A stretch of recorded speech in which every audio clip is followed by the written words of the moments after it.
বিভাজন বিভীষিকা স্মৃতি দিবস উপলক্ষে মৌন মিছিল জেলা বিজেপির শিলচরে। বৃহস্পতিবার বিভাজন বিভীষিকা স্মৃতি দিবস উপলক্ষে জেলা বিজেপির ব্যবস্থাপনায় শিলচরে মৌন মিছিল বের করা হয়। মৌন মিছিলটি জেলা বিজেপি কার্যালয় থেকে বের হয়ে শিলচর শহর পরিক্রমা করে শিলংপট্টি শ্যামাপ্রসাদ মুখার্জির মূর্তির সামনে এসে সমাপ্ত ঘটে।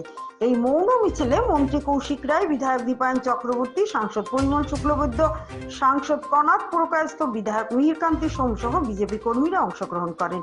সংবাদ মাধ্যমের সঙ্গে কথা বলতে গিয়ে সাংসদ পরিমল শুক্লবৈদ্য বিভাজন বিভীষিকা স্মৃতি দিবসের তাৎপর্য তুলে ধরেন। 1947-এর আজকের দিনটিতে ভারত মা দ্বিখণ্ডিত হয়েছিলেন।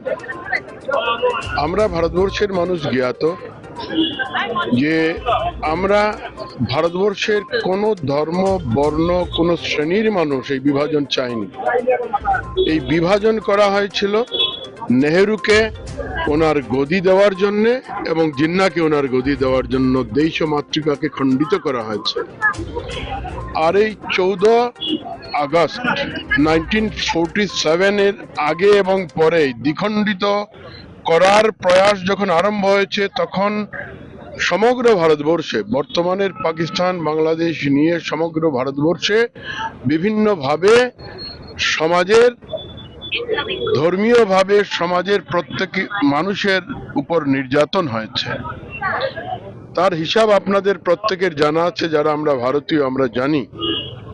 অসংখ্য মানুষকে প্রাণ দিতে হয়েছে, অসংখ্য কমিউনাল রাইট হয়েছে, অসংখ্য মানুষ আজকের দিনে দিশেহারা, গৃহহারা হয়ে সমগ্র বিশ্বের বিভিন্ন প্রান্তে ঘুরে ঘুরছে।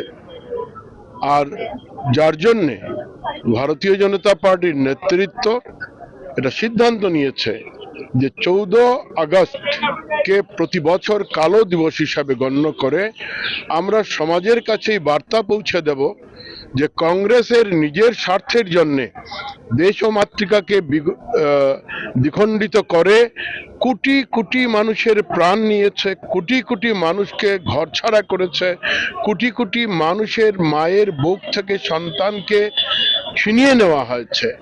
সব মিলিয়ে ভারতীয় সমাজ ব্যবস্থার উপর এক কালো অধ্যায় কংগ্রেস তুলে দিয়েছে। আর তার সাফারের আজকের দিনও আমরা আছি।